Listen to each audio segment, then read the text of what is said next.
इंशाल्लाह जल्द मुझे मेरी सबा मिल जाएगी। मैं उसे अपने गले से लगाऊंगी।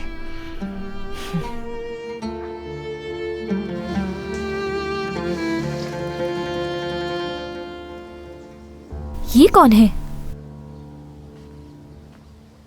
यही तो मेरे सर का दर्द है। रुको अभी बुलाती हूँ। सबा,